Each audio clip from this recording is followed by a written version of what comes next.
Ba-da-ba-ba, ba-da-ba-ba. All right.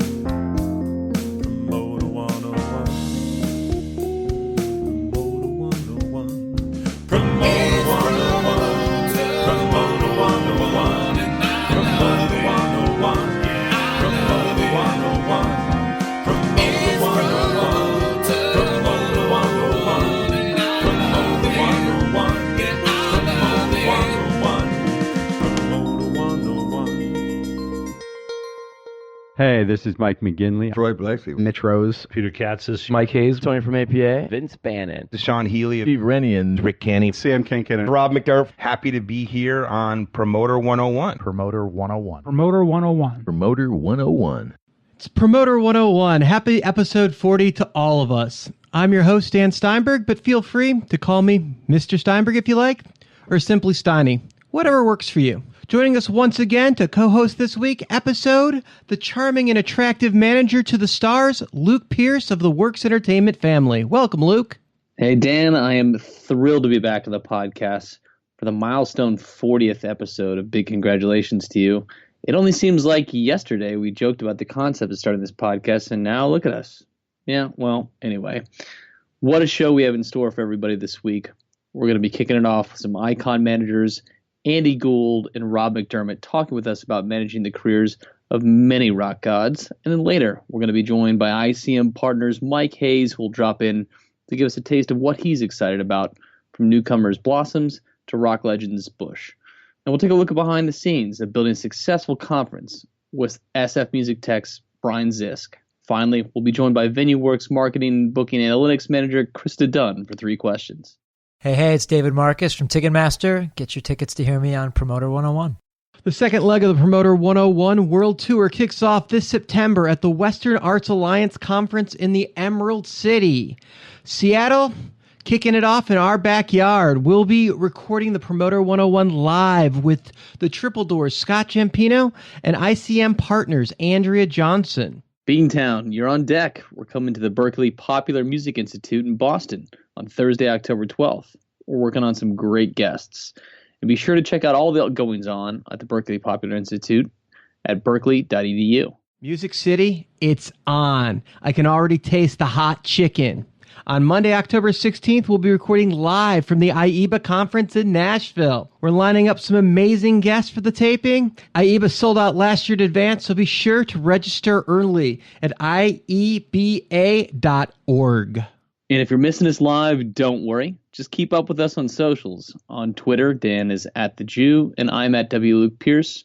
The show is at Promoters, that's with an S, Promoters 101. We're all really active on responding on socials.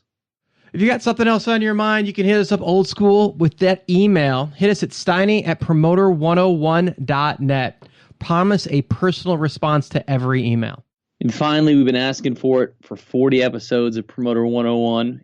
If you haven't already, please subscribe to this podcast wherever you listen to podcasts. And drop us a review on iTunes in the podcast section. Tell some friends. Do all the things. And if you've missed any of the earlier podcasts, never fear. You can always go back and hit them at promoter101.net. Hello, this is Larry Butler, and I'm on Promoter 101. It's time for the news of the week. Dan, let's start out with something we've been talking about in a few of the previous podcasts, which is the pissing contest at the highest level, the showdown happening between AEG and MSG, centered around venues in LA, New York, and now London. I'm glad you clarified, because there's so many pissing contests going on in the industry. It's good to know which one you were talking about. This is a specific high-level pissing contest we're talking about here. We've talked about it a few times now. So, we've mentioned this in the past where Irving Azoff and his Dolan-owned MSG group had made overtures into leveraging major tours into playing the MSG-owned Forum in Los Angeles. And they did that by offering premium nights at the Dolan-owned Madison Square Garden in New York to those who are, quote-unquote, friends of the company, i.e., the tours that play the Forum and opt to skip the AEG-owned Staples Center. This week, we're discussing some great reporting by our friend Dave Brooks at Billboard and Celebrity Access, which covered the most recent blow in this high-level spat. Friends of the company. So that's like friends with benefits Irving's offering to like his financial partners? Yeah, pretty much. You have to get a little slutty in LA in order to hook up with the primetime objects in New York. It's a little bit of a dirty game. It's being played. And this week, in fact, AEG took it one step farther, and they landed the latest blow in this ongoing spat by tying the bookings at their flagship Los Angeles Staples Center with plays at their O2 Dome in London, which they own as well, too. So now we have AEG openly saying that they're coordinating bookings between one of the most popular venues in the world in the O2 and the Staples Center in LA. Well, it makes sense. I mean, they route. They're only 10 hours by air apart. Of course. And in between is what? New York. So it's the Forum, Staples Center in LA, and in the middle is New York's Madison Square Garden and London's O2. And you got to imagine Seattle's Key Arena is going to fit into that now that that's part of an Oakview Group process as well. So this is going to get interesting. It includes some serious calls to the mats this week. AEG and Variety said, and I quote here, reading from a statement that AEG made, Live Nation's threat of antitrust action in response to our booking policy is the height of hypocrisy, coming from a company that publicly boasts about its control of content and distribution as the world's largest concert promoter and ticketing company, and one of the world's leading artist management companies. Given its asserted market dominance, we find it astounding that Live Nation would have the audacity to complain merely because it finds itself agitated by a competitor's business response to heavy-handed tactics in which the Live Nation has participated. My favorite quote, Irving Hayes off, this is just tough, good business. That was his response to this. So, Dan, who's winning all of this right now? Who's losing? And most importantly, how are we going to stop talking about this? How does this end? It really doesn't, because antitrust makes it so there's no point where one company buys the other and it all goes away, and they're never going to play nice together. These guys all know each other for a long time, and they play hard. I don't see this going away anytime soon. I just think there's enough deep pockets on both sides where this is going to get deeper and deeper and meaner and bigger. And the acts are the ones that are going to win because they're going to see some serious paydays by going to one side or the other. Well, it cuts them out of playing a beautiful room in one market or the other because they're all jewels. It's just which team do you wind up going with? And you're right about that, right? There's a lot of insides served at some of these arenas. A Staples deal is probably pretty crazy in the insides in terms of what they can offer you to lure you to play that room, compared to the Forum, which from my LA experience is certainly the better of the two rooms to be playing in the market. But Dan, do you see any sort of showdown where somebody like a Drake who came in and played 6 nights at Staples and a bunch of nights at the Forum in the same run, do you see somebody like them coming in and starting to dictate terms and break up some of this logjam? Or is this something that's just going to continue indefinitely? Is there a star out there who's going to stand up and say, I want to play O2 and I want to play Staples and I want to play Madison Square Garden, and you guys are going to book it? Well, look, if you're in the top 1% of the top 1%, and we're talking the Adeles, the Drakes, the Jay-Z, Beyonce type names, these deals aren't going to work. If you can sell multiples in each room and can play both in the market at the same time, there's only so much real estate, and you take the dates that you can get, and these guys are not going to miss out on a handful of sold-out shows from a single artist. And if it means playing both venues in the market to make it happen, they're going to accommodate. Isn't this precisely who that's targeted at, right? We're talking about the leading major arena tours in the United States. That's the world, really, at this point. We're talking the addition of London into this conversation. Isn't that exactly what these kind of heavy-handed, greedy tactics are targeting at? It's got to be only those tours. Those are the only people affected by it. I'm asking, do you think there's a star out there, an artist out there, or a manager who's going to say, listen, we want to play these rooms, and I don't care about this spat. This is what it's going to be. If Adele says she wants to play this room and that room, they're going to cut the deal and they're going to make it work. The thing is, when it comes down to these acts that are headlining 1 or 2 nights, and they're not headlining 20 shows over the 3 markets, then they have less bargaining power. If you're a Drake and you're just selling, 65, 75,000 tickets in a market, you have the control. They're not going to lose one of the markets or multiple plays in one of the cities over this pissing contest. Those are the guys that have the control. But if you're going to sell out one arena date in each market, you probably have less control. Although it is important to point out, in every single one of these markets, there's multiple options. You can play Wembley Arena instead of O2. You can play Berkeley's instead of MSG. Clearly in LA, you can play many different places. You can go down to Anaheim. You can obviously play the Forum or Staples. You can play the beautiful Hollywood Bowl. And there's a million other different creative options you can get into if you really want to break it down. But there is no monopoly here to speak, but they are jewel rooms that people want to play, icons want to play. So I think you're going to see a lot more bitching and moaning as they see some of the bigger acts go one way or the other. But there's a lot of tour deals in play here. So these acts took the money up front. They're going to have to fucking go with who fucking gave them the money. That's a great point. A lot of this stuff is baked in terms of a decision process. You're going to have to go one way or the other, right? If you are a Live Nation act on an earn-out deal, you're going to have to go earn it out in a Live Nation rounding. It'll be interesting. I think you've got guys like Louis Messina and Brian O'Connell who, could make the piece here if they wanted to, because they control enough property and enough acts where if they should insert themselves and want to, they could force the issue. I don't know that they're going to. Maybe a Jay Williams who controls so many large acts, somebody of that size could broker the deal if it behooved him. But does it? And why would you want to put your neck out there? More to come on this. I'm sure we're going to be talking about this on future podcasts. I guess we should talk about the other news because there was some other stuff that happened this week, Luke, even though it was a holiday week. Shortened week for sure, but a lot of stuff going on. Polestar is reporting that the Dead & Company drew record attendance for the 2 sold-out shows at Wrigley Field in Chicago on June 30th and July 1st. The band brought in more than 80,000 fans across both shows, including a record most paid tickets of 43,600 on a single show at the ballpark. I mean, that's just some incredible numbers. It is where the Grateful Dead reunited, was Chicago, so you got to know that was going to be a strong market for this. Polestar is reporting that Cirque du Soleil has acquired Blue Man Productions, best known for the Blue Man Group show. Another big acquisition that a continually growing portfolio of amazing productions. Yeah, I think that reviving the Blue Man Group with a little bit of the creativity of Cirque du Soleil is going to be really good for that brand. Polestar is reporting that Elton John was forced to reschedule his July 8th concert at Berkeley's Arena in Hamburg performance due to airport restrictions caused by the upcoming G20 summit. And as we record this, the G20 summit will have already passed in Hamburg, Germany. Elton has moved his date to December 5th. Our president announced that he did not have a hotel room booked for G20 and did not stay with the other world leaders. Encore is reporting that Adele canceled 2 Wembley Stadium shows with vocal trouble.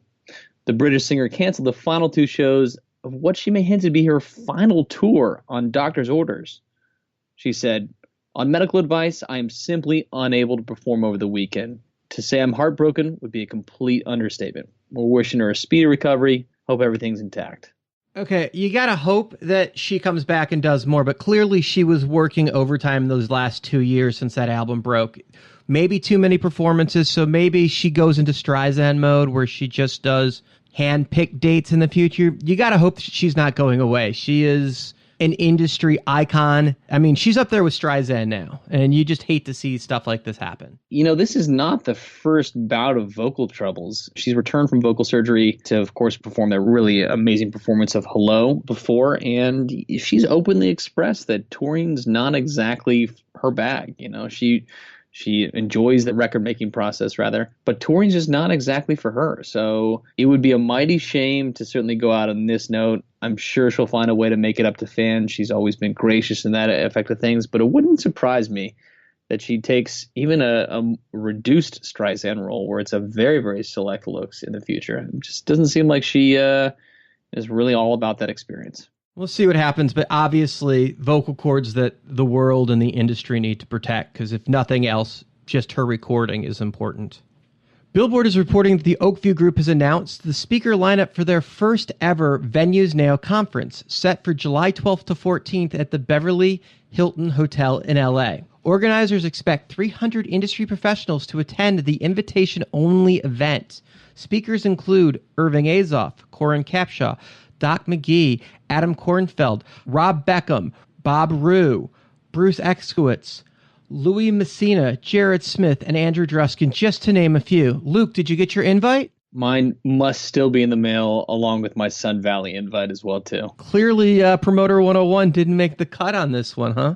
I'm surprised we didn't get the live invitation to speak at this one. I'm sure Doc McGee and Dreskin and Azov all want to hear what we have to say here. And I'm shocked that they didn't invite us, Dan. I'm sure there's many smart-ass things I could say here, but yeah, I would have thought of the 300 people, they would have wanted to hear from us. Live Nation's taking over the Buckhead Theater in Atlanta, bringing the venue back under the oversight of Live Nation Atlanta's president, Peter Conlon, who helped establish the venue in the 90s with the late Alex Cooley. Live Nation's been making some moves in Atlanta with the acquisition of the Chastain Amphitheater. Exciting to see them continue to improve on their footprint in the market. Hi, it's Peter Katzis. You're listening to Promoter 101. Celebrating birthdays this week. On Monday, we're wishing happy birthday to Ben Arroyo's Troy Skubitz, Amy Bauer, and Kim King.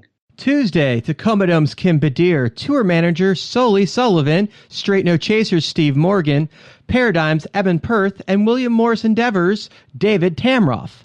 On Wednesday, wishing happy birthday to Key Arena's Edie Burke, Ian Adkins, and Emporium Presents Mr. Rich Sellers. Thursday, Mark Engel and UTA's David Strunk. On Friday, we'll wish a happy birthday to ILMC's Alan McGowan, Ty Sutton, and Ian Cheshire. Saturday, promoter Jim Cressman, Emporium's Abe Nielsen, Alan Corbett, Katie Fox, Ticket West's Thomas Hunt. Rounded out on Sunday, we're wishing a happy birthday to Billy Hardison. Happy birthday to all of you from the gang here at Promoter 101. Hey everyone, this is Cindy Leinott, Bruce Solar, Ali Spagnola, Ari Herstand, Jabo Lewis, Michael Yerke, John Meglin, David Ritz, Larry Butler, Andy Gould, John Finberg, Kara Finkenberg, Jonathan Shank. You are listening to Promoter 101. Promoter 101. Promoter 101. Promoter 101. Let's check in on Dan's Promoter 101 tweets of the week from the past week. When avails are so bad that you have to build offers for 7 different venues for one act in a single market due to impossible fall routing and crushing traffic. Business is insane this fall, as normal, but seemingly it's getting worse, Luke. When you get pitched a show from the AOL email address. I have to admit, I still have my Dan Presents at AOL email account, as AOL has one of the best search engine functions of any address book out there. But I'm Gmail-based now, but I still go back on like once or twice a week to grab an address or something. But yeah, that was really kind of funny yesterday when I got that email. When an agent packages 3 acts for 500% of their total actual hard ticket value. Not a new trick by any means, but damn, it never seems to work. 1 + 1 + 1, still worth jack shit. That'll do it for Promoter 101 Tweets of the Week. Be sure to follow Dan on Twitter. He's at The Jew. You can also follow Luke at Luke Pierce. Hey, it's David Ritz from Works Entertainment, and you are listening to Promoter 101 with Steiny and Luke. It's time once again for 3 questions, where listeners come on the show and get to ask us any 3 questions they like. Personal, professional, whatever. Most importantly, we haven't seen the questions in advance. We give you our word. This week, we're joined by VenuWorks' Krista Dunn. Welcome to Promoter 101. Promoter 101, we are joined today for 3 questions with Krista Dunn from VenuWorks. How you doing? I'm doing great. Thanks for having me. Thrilled to have you on the podcast. So you ready to play 3 questions? I'm ready. Awesome. What do you got for us? First question. We constantly hear how important data is, and there's all this data out there, but the hardest part can be getting started. What are your recommendations on where to start, and what programs or tools do you recommend to compile the data so it's easily accessible and can be effectively used? You know, if you're going to start out at the very beginning, the basic thing to do is get an Excel or an Access program that you build yourself that divides all of the data simply into the same categories so everything's arranged correctly and you know how to quickly search it and find it. And you can set up as many different tabs for different markets or different genres as you like in an Excel file. It's a great place to start without spending any money. And as you get further into it and you understand more about what you're mining it for, you can always turn over that data, if you've kept it in good condition, to any of the other sources that are out there. And they can work with it on a bigger budget to then dive into that when you're ready. But you really need to start and understand it on a basic level first. So doing that without spending any money and just keeping it in a basic process so you understand what you're looking at. Is it male versus female? Is it older versus younger? Is it Birmingham versus New Orleans? You know, it's like you want to make sure that you're not hitting the wrong people with emails that have nothing to do with them. So if you've got a show going on sale in Kansas City, you don't want to bother someone in San Francisco with that. Quickest way to get somebody to tab off on a show is by sending them info that does not apply to them. It really upsets the user. So you want to make sure that you're using that info as good as possible so you're not dinging the wrong people and getting them to opt out. What do you think, Luke? I think it really depends on what objective you're trying to achieve. If this, in the spirit of this podcast, talking about live entertainment, is pertaining to where your fans are, how engaged your fans are, there are several applications you can piggyback from, existing music platforms like Spotify. That's got a great Spotify for Artists program that shows you the level of interest in your artist and where they're being streamed at and how frequently they're being streamed. And Pandora has a similar function in AMP that gives you a DMA style breakdown of where fans are listening to your music. And if your objective is just locating where those people are, that's a great first step, but your stack of data needs to go deeper than that. From the live side of things, I'm a big proponent of Bands in Town and encouraging your fans to install that application to track you and get notifications of when you're coming to the marketplace. It's also got the added benefit of having a direct integration with Spotify. So if you have Bands in Town installed and you also listen to a band on Spotify, you're automatically going to track that band. If you stream a song in Spotify, it's automatically going to track that band for you. So I like that from the beginning standpoint of trying to develop a hard ticket business and understand where that is. But I think one of the biggest themes that I get pitched frequently on as a manager is, this parsing of data and the broader slicing and segmentation of markets within your fans. And I think if people would probably spend more time on just doubling the size of your fan base versus trying to dig an inch deeper into that fan base, you'd be better off serving your artists. So when you see these tools that aren't so commonplace that are pitched to you, that are some service-based thing that has some sort of universal pixel in them that, can scan somebody's email inbox and tell you how many times they bought something on iTunes, which there are things out there that can do that. I would caution them to just invest more time and resources in just growing the actual footprint and dig a mile wide as compared to 10 feet deep on any particular data set. It's going to serve you better in the long run. Awesome. My next question, with the recent consolidation of Ticketfly and Eventbrite and Learfield and Paciolan, what does the ticketing industry look like 5 years from now? I'm really, of course, curious to hear Dan's response on this, as he's got to deal with ticketing way more than I do. But from my perspective, as long as sports is a function and arena business is a function in the ticketing world of things, it's going to be really hard to compete with a very well-capitalized business like Ticketmaster and Live Nation that can pay fat advances to these large-scale arenas and dictate some marketplace terms.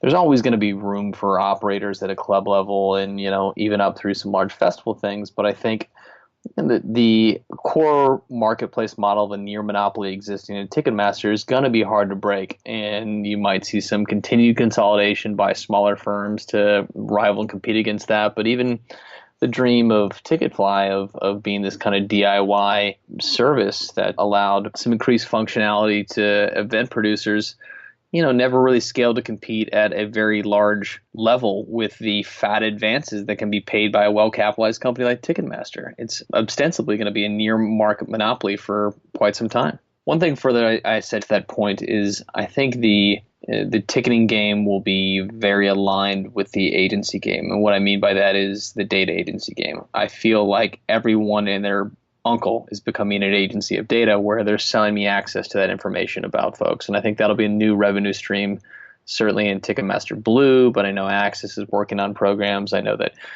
Pandora kind of had the envision of monetizing Ticketfly in that way, and it never really came to fruition. But everybody and their uncle's an agency of something. And in this case, there's a lot of data about ticket purchasers that can be used. So I think that'll be one area to see which company will utilize data the best and most effectively to monetize that data. I mean, it's anybody's guess, really, but at the end of the day, Ticketfly and Eventbrite, it's a great partnership because Eventbrite was a much bigger company internationally and is just a massive server in Europe. People use them. They're much more well-known outside the States. And obviously, Ticketfly is a player in North America. So coming together is just going to help them bring that consolidation to a much bigger level and have Andrew Druskin on the front line for them here. It's a really cool move. I'm excited to see what happens. But in the 5-year landscape, you're going to see Access and Ticketmaster really fight to be the first ones in technology, bringing new and better things, helping both the promoter and the artist service the client better. Also, you're going to see them develop things for the box office staff at venues that make things easier as far as accessing from home and being able to redesign and rescale quickly, flex price ticketing, some of these auction type systems. You're going to see a lot more ways to find revenue. And the ticket company is going to become a much better partner in the long run, bringing us to find a better way to make as much money as possible. It should be a fun and exciting time for everyone all the way around because it's just getting more and more competitive. But you're not going to see Ticketmaster going anywhere. You're not going to see Access going anywhere. You're not going to see Eventbrite going anywhere. You're going to see some competitors that last in this business for a while, and they're all going to be fighting for your business. Great. My last question. What is the most memorable gift you've received from a venue at a show? You know, venues don't normally do anything with the gifts that are exciting. It's usually things that you wind up leaving at the hotel for, the staff. A jersey for a team you've never heard of in a secondary market. A fruit plate. A bottle that you don't want to travel with. Your heart's in the right place, but it's usually like unthoughtful and nothing that anybody's really excited about. I don't know how many gifts I've had from comics that are flying that they're just like, yeah, I'm not taking this home. So it's never a good thing. I can tell you the one thing that tends to piss me off more than anything else from a venue is when they send me a survey afterwards. It's like, I don't care that you want to know what I think. If I'm unhappy, you're going to fucking hear about it. If I'm not bitching, take that as something went well. And there's really no reason to be coming looking for extra info from me after the fact. But the gifts, save the gifts and put them into a better rent deal. Because I've never had a venue give me a gift that I really was like, oh my God, this is amazing. I really enjoy when you sell at the Kiva Auditorium in Albuquerque, New Mexico, they give you blue rock candy, like it's supposed to be Breaking Bad, and I've always really enjoyed that. But I think, honestly, the best gift that I've ever been given was not from a venue, was not from a show. It was actually from Dan, who gave me, I'm a complete West Wing nut, and Dan, as a Christmas gift a couple years back, in an incredible gesture of friendship and kindness, offered me a signed copy of the pilot script of The West Wing, signed by the show creator and writer Aaron Sorkin. And it was a shooting script, so it had a bunch of different changes in characters, which I've read it maybe once or twice, and it's now literally under a glass frame in my office. But it had all the different characters and different plots, of course, which I nerdily picked up immediately as being different from the pilot. So those two things are always pretty memorable to me. Good to know. Thank you. Krista, thank you so much for playing 3 questions, and excited to see what VenuWorks has got popping next. You guys are always adding venues to your amazing roster of houses, and we'll be talking to you soon. Thanks for being on Promoter 101. Thanks for joining us on Promoter 101 for 3 questions, Krista. If you'd like to ask the questions to us on 3 questions on an upcoming episode of Promoter 101, just email us at steiny@promoter101.net. Hello, this is Sarah Mertz. I work at Eventbrite, and you are listening to Promoter 101. This week, Dan caught up with legendary manager Andy Gould at the Sunset Marquee in Los Angeles. In a few minutes, he's joined by Mad Max Entertainment's Rob McDermott. Promoter 101, the Sunset Marquee, hanging out with a legendary manager. Andy, thank you so much for being here. Thank you. So you work with some of the better rock bands in the world. I like to think so, yeah. I mean, I've been doing it for a long time, and I guess over a period of time, you get to work with a lot of good people. Pantera, along with Walter O'Brien, who was we were partners in those days. Rob Zombie for 25 years. Guns N' Roses for a much shorter period of time. Morrissey, all sorts of people, actually, and a lot of bands that I've loved, like Monster Magnet and Typo Negative, that maybe weren't quite as big as the ones I just mentioned. Ministry, I'm doing currently, and that's kind of fun to see people coming back around and enjoying Al and his music, because it's so much an integral part of the early days of industrial rock, I guess. Land of Rape and Honey is the soundtrack of my youth. I know. I mean, it's the guy really deserves even more kudos than he gets. And I know some of it was a little self-inflicted back in the day, but his new album, I think, is maybe, if you like that record, you're going to love the new record. He went right back to his roots and is making a very political but very commercial record. Very excited. Yeah, I think there's something about those bands that you're revisiting of your youth that it brings back that whole youthful time period in your life, and people reminisce of it in a very Renaissance kind of way. Yeah, and also, you know, people say to me quite often now, I hear it a lot, oh, you know, rock is dead. And first of all, it's clearly not dead, but I think what they mean is rock stars are dead. There's not a lot of bands now that are famous could walk into the Sunset Marquee and you wouldn't know who they were. And maybe that's by design or for them, and maybe that's how they choose to live their lives, you know. But, you know, for someone like, you know, Phil from Pantera or Rob Zombie or Al Jorgensen or, you know, and other bands that I'd never had anything to do with, you know, David Lee Roth, or these were rock stars. Robert Plant, when he walked into a room, even if you didn't know who he was, you're like, he's somebody.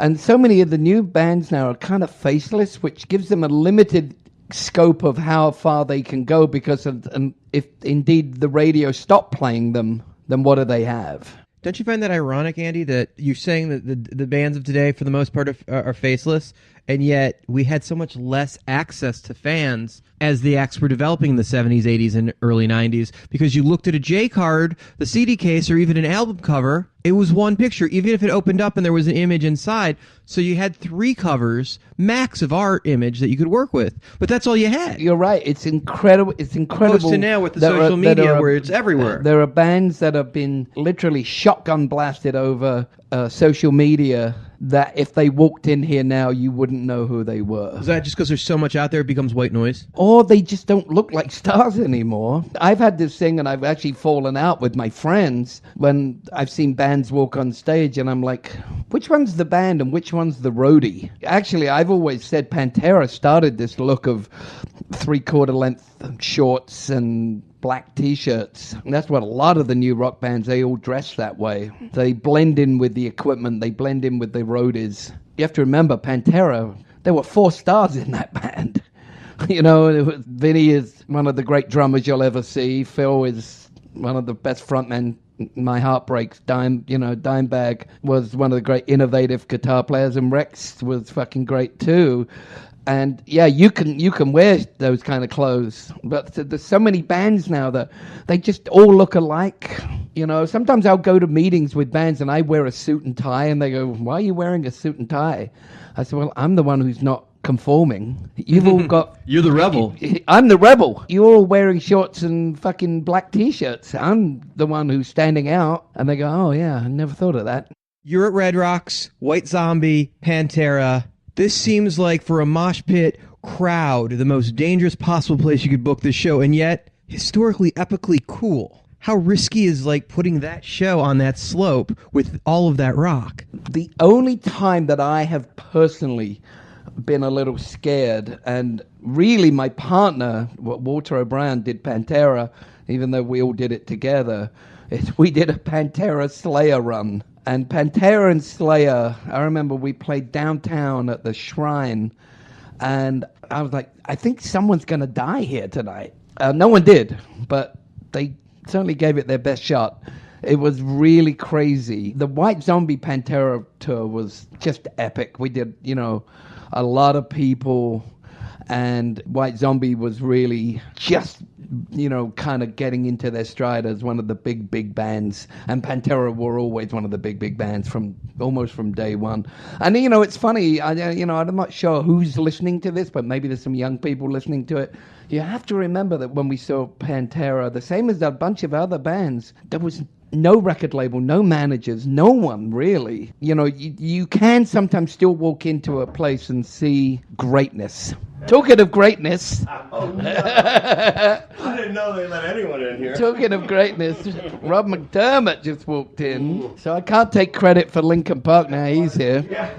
So we were talking about Rob Zombie and Pantera touring together at Red Rocks, as you were talking about how scary it was. That was nothing compared to how scary Slayer and Pantera in Los Angeles were. And just as that comes, Rob McDermott joins us in, and now we've got quite the session of legendary managers. So welcome, Rob. So some insight from some great rock managers in the room. We have, I remember that was so clearly one of those nights at the Shrine Expo Hall, Pantera and Slayer. I almost took a bet that someone was not going to make it out of there. That was kind of betting against yourself, isn't it? That was the biggest mosh pit I ever saw. You were there, weren't you? No, I wasn't at that show. What was that, 94, 93? 93, 94. Oh, okay. Yeah. It was right before I moved out here. Still remember it. I remember some big fat kid decided to go up to the balcony and jump off the balcony because he was convinced his friends would kind of catch him and pass him around like they do with Eddie Vedder when he does that shit, or used to do that shit. And he jumped off the balcony, which was,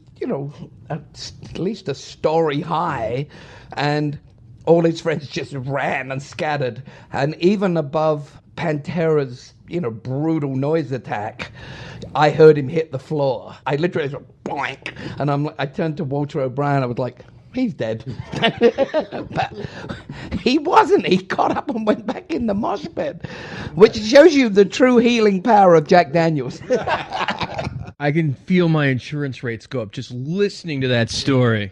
The reason that rock insurance is so high is to do with a lot of those active rock shows, but I think security has changed to the point where you see less and less injuries at the shows that have to do with those crowds because the mosh pits themselves patrol themselves, and some of the bigger guys, the older, the wiser, and the bigger guys in those pits have seriously in that scene taken upon themselves to control the mosh pit, that people don't actually get hurt, that if somebody falls down, you pick them up, you don't kick them. Like the vibe of those pits has really changed over the years. I think one of the big things, there is no danger anymore. What I said to you before you got here, Rob, but there's no good front guys. The rock music is boring right now in many ways, and there's no danger. We never went through what you just said, and maybe as a promoter, you have to be aware of that, even as a manager, but you want danger, if you're going to have people attach themselves to you for life. We want to create the illusion of danger maybe more than we actually want to create danger, right? That's too hard a thing. Danger is danger. If you're scared, you're scared, right? Whether it was, there was actually no need to be scared. Well, when you're on a roller coaster at the amusement park, you fear the danger of it, but you're never in danger. Well, that's the thrill, right? I guess. I mean, there's nothing dangerous anymore. You go to these shows, everything is like so white bread now. And active rock radio, I think, is totally to blame for the lack of rock and roll. They play nothing that's even vaguely, it's so white bread, it's so awful. And no wonder every kid I know, every white kid that would be, and I don't mean that in any racist way, any kid I know, they like EDM, or they still like rap, even though rap hasn't had anything good and new for a long time, because it's dangerous. Yeah. And it feels like there's something going on. Active rock is beyond dull right now. That should endear me to all the active rock people, right? I mean, I just, I was that kid in the pits in the early 90s. It was crazy. I mean, and in the late 80s, some of the punk pits where they'd let the long-haireds in, when punk guys were cool to the long-haired kids for a little while. Some were, most weren't. Most were, but some were. Days, well, right? on the East Coast, all the punk rock shows, the Agnostic Fronts and the H2Os and all that stuff. Yeah, that was a whole different, So I grew up in New York, so I was a kid going to Murphy's Law CBGBs shows, or a place called Sundance on Long Island, L'Amour's. Those were all the venues that I grew up in. So it was hardcore. Like you were elbowed, you were bloody coming out of some of those things. And nowadays, I still think it happens, but I think that the kids are just a little bit more policing of themselves. At least that's what I see in the kids I know. now. Fucking millennials. I understand that it can't be what it was. You know, everything has to reinvent itself because, you know, that's just the way music is. You know, you go to the EDM shows, they're really going crazy. They're not hurting themselves, but they're going crazy. You know, I think they're taking a lot of ecstasy or Molly or something, and it's all about, you know, the interaction between the artist and the fan. And sometimes now when I go see some of these active rock shows, it feels like the band build a sort of almost like a wall between themselves and the audience. They don't interact, they don't smile, they don't invite the audience to be part of the show. They skip the live There experience. are very few that are in a powerful way. Yeah. I mean, Who's good at it still? I mean, Or who used to be good at it that I would don't be the work example? with him anymore, but Rob Zombie's great. Chester from Linkin Park is yeah, great. I mean, I just saw Metallica at Rock on the Range. I mean, just the kings. You know, Yeah, he brings without a you in. doubt. Yeah, I mean, You talking about James? James just brings you in. You know. And they were on they had like a 45-minute rain delay, you know, a storm delay before that happened, you know. And so he was just like, hey, you know, it's a little rain, don't worry about it. Let's do it. David from Disturbed is really good at it. Actually really good. Yeah, there's a few of them that do it. You know who I think is actually really good? I don't know if you've seen him in a while. Papa Roach played Rock on the Range. Papa Roach is a band that's been doing it and struggling at times early on, but they've really kind of come through. I just caught them in Toronto. Yeah, Jacoby's got a real powerful presence now that he's grown throughout the years. The film I saw from Rock on the Range looked like they were really on top of it. Yeah. So you guys work in an industry, because active rock is where you guys both specialize, and it's a music industry that still has radio support. It's still very strong connection to the fans. You can find your fans through radio. It's not something where you have to depend on a YouTube channel or you have to depend on a print ad. You can still use a radio station to present a show and sell tickets. Yeah, I mean, radio still turns a chunk of people on. There's that super fan, there's the kind of the fringe fan, right? The fan that just kind of tunes in and out in any genre. Lifestyle fan. Yeah, like, okay. And so they just come on board when they hear a great song on the radio. But I do still believe, just like, you know, back when I was growing up, it was, whether it was college radio or stuff like that, that online and the Spotify's and internet radio and all those things are really becoming really important. There's still that whole crew. I was one of the, oh my God, you've got to hear this band type of kid. I was the super fan of all the bands that I kind of grew up with. So, and there still is a large majority before you even get to that radio thing. That's why when bands go on the radio quickly and they expect things to happen and they don't, they're wondering why. It's like, look, you never built anything for it to parlay into. I mean, I know there are bands right now that have the number one or number two or number three record at active rock radio that can't sell 100 tickets out there. It's amazing the disconnect between one and the other. That's an amazing point. That was never the case. You had a big active rock record, you had a big active rock audience. Geez, hybrid through Linkin Park, we were selling 1.5 million records every single, 2 million records every single. That's how much radio mattered back then. But they were selling tickets too, and always had. Yeah, oh no, it parlayed right into tickets. Always it was a direct correlation. We had to bump up a lot of our venues when we ended up doing a headline tour with them. I mean, I'm seeing bands now with 2 and 3 and sometimes 4 records in the top 5 that can't sell tickets. There has to be a reason for that, and I think the reason is that they're making records for radio, so radio feels safe playing it. And there are other bands. Ghost is a good example of a band that's got a lot of success at radio that are just getting bigger and bigger and bigger, and I believe they're going to be one of the next big bands. But then there's other bands that I'm seeing that I'm hearing the record on the radio constantly, and then when I go see them, there's 100 people at the show. And then when I see them, I understand why there's 100 people. They're boring, self-centered. It's awful. I think the bands have to be a bit more entertaining, just like all the bands we just mentioned. But, you know, I don't know. Maybe, it's just my opinion. Well, it's different things for kind of different age groups. You know, you look at bands that haven't needed radio to get to a few thousand tickets, to Bring Me the Horizons, A Day to Remember. Yeah. These, all before they ever got on rock radio, they were already doing 1,500, 2,000 seats in a good chunk of these places. Nice viral social media campaign. And listen, road work. Those guys did miles. That's what I mean. The person who's, I believe, partially responsible, at least in the States, for a lot of those bands, especially the overseas one, is when they do Warped Tour, is Kevin Lyman. The guy has built a community for 20-something years. that kids know that when they get in there, the bands, they've already kind of been like, oh, I got to check these bands out, or I'm going to hear about these bands, or their friends start checking out the bands ahead of time online to see if they're good. And it does that legwork that hardcore fans used to always do before that tour existed, right? When we were all fans of bands, they were telling each other.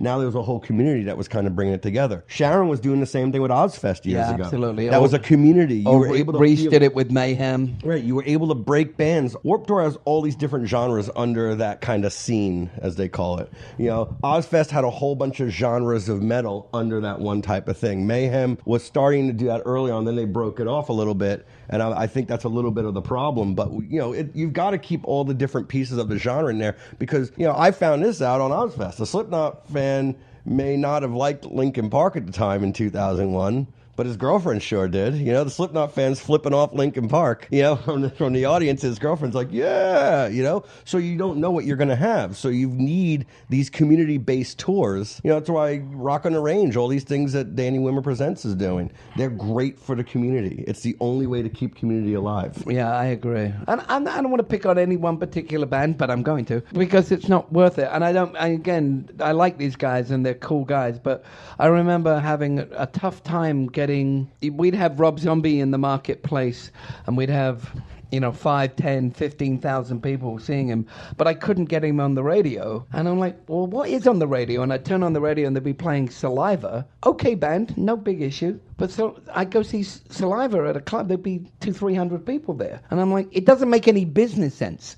That's not a knock on Saliva. It's not a boost on Rob. I don't get it as a businessman that you're not playing the guy that's playing to 20,000 people, but you are playing the band that can barely get 300 people. To me, I don't get it. You wouldn't do that as a promoter. No, there's no sound advantage of booking Saliva. And very well out there that Saliva is definitely a loser. But What have I said? What have I said? No. I'm just kidding. I'm just fucking around. Yeah, it is. The interesting thing is the bands that kind of break on radio first, they take albums and albums to end up building a live base. The bands that spend their time building a live base and a touring base and a social media base before radio end up having that kind of supplemental success on top of already building that. Like it helps the momentum. White Zombie and Pantera were those bands in the early 90s, right? I was very lucky to intern and work for Andy and Walter. And so I'm seeing that again. Like I mentioned, Bring Me to Horizon, Day to Remember, those bands did the exact same thing these bands were doing. You know, as everything comes in some version of a cycle. I think what I could say is clearly, if active rock radio stopped playing 100% tomorrow, Iron Maiden or Slayer or Rob Zombie, it probably wouldn't make any difference to their ticket sales now. Oh, I disagree. I think they would find a new fan base of younger listeners that didn't necessarily know what happened 20 years ago with those bands. Oh, it may be. I think it becomes a mixture of it. I think there'd be a reminiscence too of the people that forgot about it, that moved away from it, that would come back because it would highlight to them, oh yeah, I love this. I don't know. I don't see it, because I see some of these bands that don't get a lot of play at active rock radio still doing better ticket sales than bands that are all over active rock radio.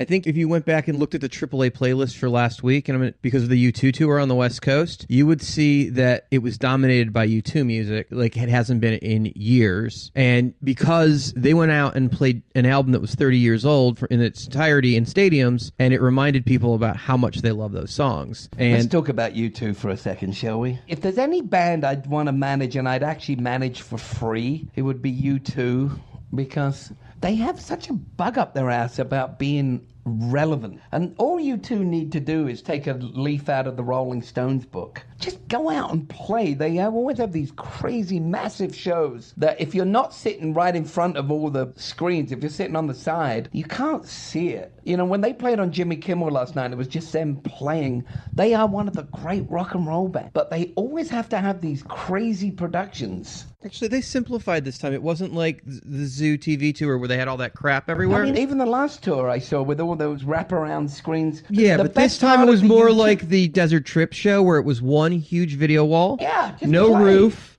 one huge video wall and no props on stage. I mean, Just there was a huge play. thrust. It's very similar to the Metallica stage Yeah, I was that's just out gonna right say now. that. It looks no like there's roof, a lot of video wall huge stages video out right now. screen, very little lighting because the screen covered all of it, but very simplistic. It's about band playing music now. I They mean, I had simplified. friends of mine that went and they were sitting on the side and they said they missed it because the rest of the light show wasn't that good because you kind of had to be sitting right in front to see the screens. Well, the screen was huge. It was the length of a football field. But, I mean, when that band is on, we used to manage Damian Marley, Bob Marley's kid. He opened for U2, and the last time they did, like, an arena tour, they played the Staples Center. And U2 playing without all the other shit, it's just great. Well, They're being able to so see them in an great. arena, because you can barely see any human on a stage if you're not in the first 100 yards. I know. You know, I've seen the Rolling Stones play in front of 100,000 people, and it's so good because it's just pure rock and roll. You know, when we went to see Led Zeppelin when they reformed in 07,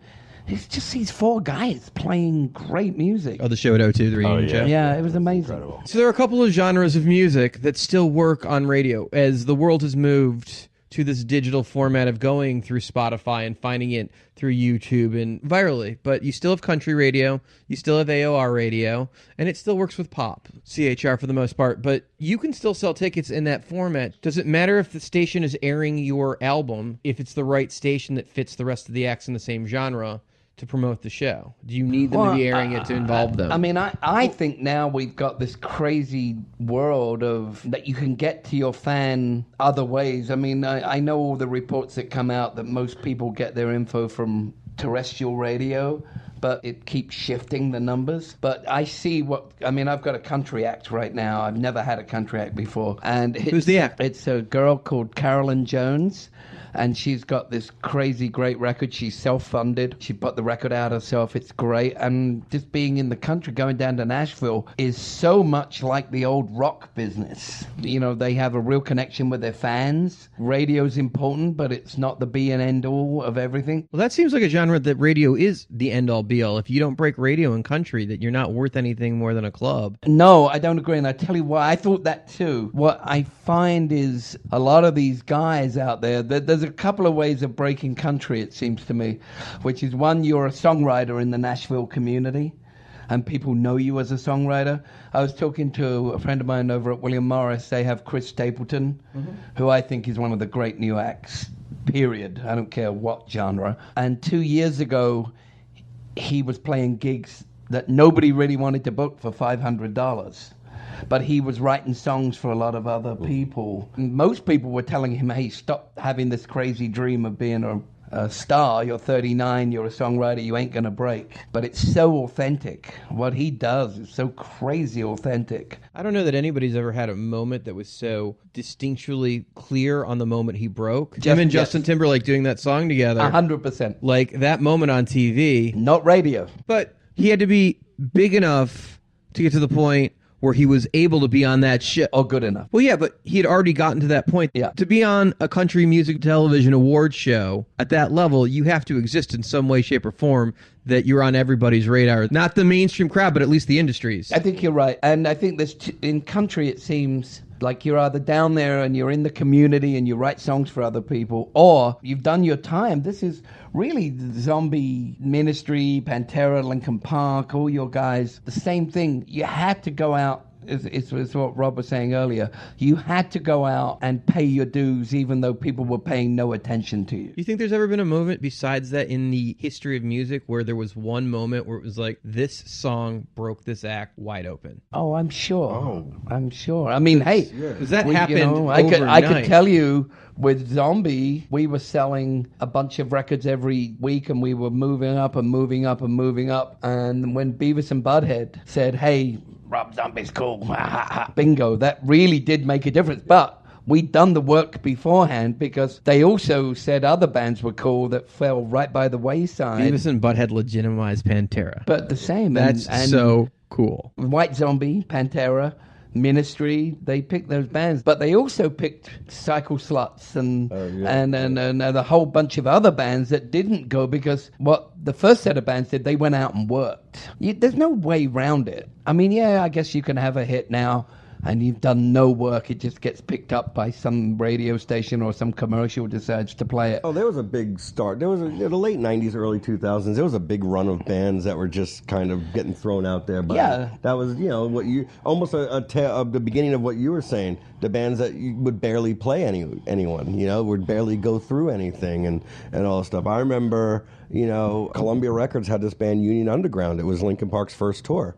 Right, and Michael Arfin was working with him, and he's like, I want this band, I'll put them on this tour, and all of a sudden, they're out there, but Union Underground, it was like almost a radio promo thing that Columbia Records was doing, and Lincoln was on this thing with them, but they were, and no offense to Union Underground, sorry guys, but Lincoln was just blowing them away every night. The feedback every night from everyone was this young, scrappy band that just looked like a bunch of kind of skate kids with no real look, just was like ripping them apart live. Lincoln was interesting, and I'll just say this because they were kind of radio-ish first, if you look at that, but they weren't. When I started working with them and when we were making Hybrid Theory, we were passing stuff out. We had a couple of hundred strong kids around the country already handing out samplers and stuff like that way before the song ever went to radio. So you went street team early. Yeah, well, that was what you did, right? The rock guys learned from the urban guys in kind of like the late 90s, and they just started kind of picking up on and handing out cassette samplers. Yeah, I remember seeing that at shows and festivals that was happening for a while. There was a moment where labels were actually good at doing some of that stuff.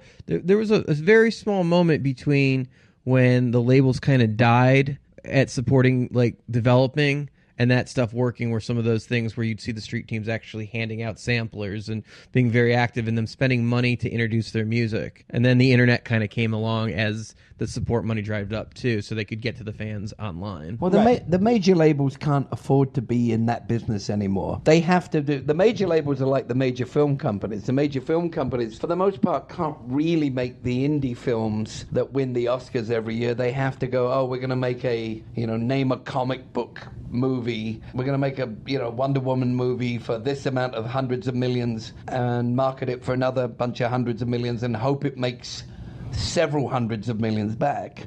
And that's where the major labels are at with, the Katy Perry, Ariana Grande, Tone Loc, whatever.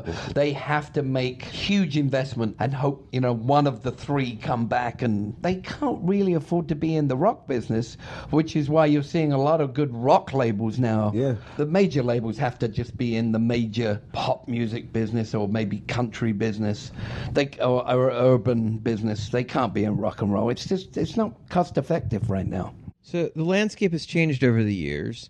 How do you break an act in the current day? When you've decided this is an act you believe in. What do you do today to break an act? Because it's changed. You still do the same stuff as a manager, right? You're still contacting tons of people. You're still trying to get a lot of people going. You're not making a lot of physical tools as you used to kind of pass around. Yeah, I haven't gotten a glossy from you in a long time. Yeah, sorry. I'll send you my 8x10 later. Yeah, right. But, you're not making a lot of physical stuff anymore. It's all really compact nicely into a one sheet on on your computer, and you're sending it out to everyone, and it's an EPK, or you're starting your social online stuff, and your campaigns now are building up. Okay, how do we get people excited? And what you're doing is you're emailing links to kids to hear your music as kind of on a street teaming level versus sending them physical stuff. Everything used to be physical because it had to be, right? There was no distribution. The distribution method hadn't, it was hand to hand, or it was in the mail. Now it's so easy. I can just send you 20 different bands right now, and you'll have it all, and you can decide who you want to send it to. So that's the first step. Just in terms of the tools themselves are just changed. But what you do to do it, because what I always say is this: human nature has never changed. Right? The way that you like a band, the way that you hate a band, the way that you like a song, the way you hate a song or grow to like a song or get sick of a song, that hasn't changed. The distribution methods, how you get there, has changed. Right? So what you have to do is you just kind of have to think, how do you get into the psyche of that fan? How do you take the knowledge, like Andy, the knowledge that he has all these years of all these different years of fans, it's still the same psyche. They're still just as crazy for this type of band, and they're still crazy for this type of band in the same genre, but really getting into someone's head. And still, no matter how crazy we are with social media and its unbelievably important. Word of mouth is still huge. You know, I was rabbiting on a second ago about Chris Stapleton. Ask me how I heard about Chris Stapleton. A friend told me. You know, a friend said, hey, you got to check this guy out. You're going to like him. I'm not sure how Chris Stapleton got to my friend, you know, and sometimes I hear, like I heard Rag and Bone Man, cool band out of England, because I follow the English charts because I'm English. And I, you know, my friends talk about stuff. In some respects, it's for bands now, it's harder, but it's easier because you can create your own social media as an artist. You couldn't do that before. But it's harder because there's so many people trying to do it. It's harder because the barrier to entry is so much lower. Yeah. So everyone can get in. So you're hearing so much more. So you have to cut through so much more crap. Like, we thought that getting hundreds of cassettes a month was hard enough back in the day, or CDs. Now you're getting, I mean, I have to tell you, I'm getting 5 or 6 from different various places, whether it's on my Facebook or whatever, to listen to. Links, right? Yeah, Not links actual or product. stuff like that. Yeah. Anyone that sends me actual files in the email, I get kind of mad at because I don't want clogging up my inbox. I love links. You know, links are just easy for all of us, you know? I was actually just thinking, I'm wondering, you could see somebody sending you physical product. Yeah, now they will. Now I'm going to get barraged. Yeah. Well, it's funny, you know, for a while after the industry went to the EPKs and the links, I went back to sending out our press kits for the shows we were promoting, so bigger acts, actually, but I was asking the labels to send me actual CD product to send to the weekly and the daily writers. I was like, you know what? They need something for the ride home that they'll throw in. If we send them one CD with the press backup once a week, they'll listen to the one we pick out of all the shows. Send me backup, and I'll send it to a couple people, and they'll listen because it's not coming from. You get the preference, right? You find out what the preference is for the people that you deal with. But if I send 5 of them out, I bet I get 2 articles, which is a good return because no one else is doing it. Now, I got to the point where the writers are now younger at all those papers, and they're just fighting like they didn't think it was cute anymore. They stopped listening. But you do bring up something. I think there's a physicality that we should bring back. Like, I would love to start doing bar cards and mail them out to fans of addresses that I have, because you know what? This is how I always look at it. You get an email, like a newsletter from a band, you maybe look at it once, you get rid of it. You get a flyer to show, or you get something, you put it in your back pocket, it gets thrown out of your pocket onto your desk. Now either you're going to throw it out, or it goes from your kitchen table. It goes from your kitchen table to your desk. There's at least 2 or 3 times you could look at that physical thing, better chance than the one email that you've now forgotten about that showed up 8 days ago. I like that you think about that. We used to think about the flyer at the beginning of the show or the end, and I used to say people just want to get to their cars at the end. They don't give a fuck about the flyer. On the way in, they're standing in line. They got nothing but to do but look at that flyer. And if they don't then, when they're in, they're waiting between bands or they're waiting for somebody to come in, they'll actually possibly read the flyer because they're bored off their goddamn ass. Now they have their phone, so it's a little less likely that they will. Isn't the new math that you can contact those people by, in fact, their device? You can, once they're in the auditorium, you can... If you're on a venue that has that technology, I've done that. Ticketmaster and Ticketfly have developed that platform that not every venue has it, and clearly technology's catching up, and we're getting to the point where we have more access to the fans, but you only have access to half the fans or a third of them because you sell tickets in pairs or in 4s, so you only have the one person's info, so you don't have every phone in the room. But you can access anyone who comes in that auditorium. Anyone's giving you permission to access. When you request the permission through that info, but yeah, and there's some privacy factors too that are going to be a problem, because in Canada there are different rules that are way stricter about that than there are here in the States. You guys mind some either ors? Go. Billboard or Polestar? Which do you read for your news? Polestar. Yeah, Polestar. Which do you think's a better conference, or do you go to either? Polestar. Polestar, yeah. CAA or William Morris? Too hard a question. Yeah, actually, I like them both a lot. I have different. I like them, and I like them, and I hate them both a lot. You just described every agent ever. Well, the thing with CAA and with William Morris is I think you always deal with the agent, not the agency. You know, there's a thing with agencies that only the top tier acts they can take notice of, because just like the record labels, they have to make money, and I totally understand that. But there's great agents at CAA and there's great agents at William Morris. And they both have great leaders. And Geiger is great at William Morris, and Rob Light's phenomenal. My whole life, and he's a rare gentleman in the business. But I also hate them both sometimes because they'll take on so many acts that they can't possibly work. And so, I'm just being, I get to be old, I get to be honest. So what's more important, a follower on Twitter or a follower on Facebook? Shoot, they do different things. One is something that you kind of, I had to say it, but one's one that you kind of cultivate and show them something over time, and another one's someone that they want instantaneous information from. They do two different things, I believe. I mean, I do believe on all of this stuff, every bit of social media. It's the first time I've really been, well, not the first time, but recently, I've been very affected by when a band says to me, we have a huge following. I can actually say, show me. I don't have to get in on a plane and go to Memphis or somewhere and see a band and see, oh, there's only, 7 people and and a dog came to see them. I can tell you how, what they're going to do by how they interact social media-wise. I'm not saying it's a be and end all, but it's certainly a factor. Well, and also, Instagram. All three of them do all the different things that kind of create your whole social media profile. I use them all at the same time, but I can use different things if I want to. If I want to put something out right away. Are you pushing out different content on all of those platforms? Sometimes you're more talking with your fans on Twitter. You're more broadcasting specific events and posts that really kind of matter. You're kind of talking, you're talking in your press release terms, so to speak, on Facebook, and then you're visually showing everything that you're talking about all around on Instagram. So that's why you need not to mention seeking arrangements. Where are you going there? Nothing. It was a joke. It was a joke. Tell me more about that. I want to get inside the mind of Andy Gould tour. Does it matter what a band looks like, both physically and how they appear on stage? Oh, yes. It depends what genre. Well, okay. Well, That's true. That's true. You know what? You'd almost have to take out females in the industry completely because it's an unfair differential, but it's always been about looks have always mattered on the female side, I think, more than males. I think you guys would agree with that. Yeah. I think there could be very... You're shaking your hand, Andy? Do you want to agree? Well, it's a really hard thing because I can't really give you examples because it wouldn't Would be Olivia fair. Newton-John have ever been as big of a star as she became if she wasn't hot? I think anyone, if they sang those songs, would be successful because they were great. But again, then she got songs. successful with a visual medium, a movie. You know what I mean? Like, on top of that, you've got to... You're right, but there are some... Don't you think it's a greater differential between male and females as far as attractive looks? And probably even more so in country than it is in any other genre.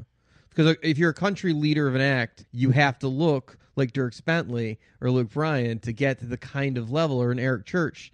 Like, that's a whole other thing. I don't think you have to necessarily be good looking, but your charisma and everything about you has to you could be you don't have to be a good looking person. You have to have good looking charisma and good vibes and good everything. It just all comes out. Well, Alice Cooper's a great example on the other side. I don't want to get myself in too much trouble, but I don't know necessarily that you would say Chris Stapleton's a good looking guy, but he walks into a room and it's like, who the fuck is this? He's amazing. He's got crazy charisma. Here's another good example. He's an old, I work with him, Andy worked with him. Rob Zombie is actually a pretty good looking guy, but when he's all covered up and everything, he's kind of ugly looking to the audience, but his charisma is so huge that no one cared what he looked like. Right. His stage appearance is Oscar the Grouch. The queen of country, Patsy Cline, who is still maybe one of the greatest country singers and one of the great interpreters of songs. Not the world's greatest looking gal, but, she comes on and sings Crazy or Walking After Midnight. You ain't turning it off, that's for sure. Yeah, I'll tell you what's ugly, just standing there on stage and doing nothing and not entertaining your fans. Oh boy, that's ugly. You are absolutely That's ugly. right. You want to be a really ugly artist? Do nothing. And or seem like you're not having any fun. Right.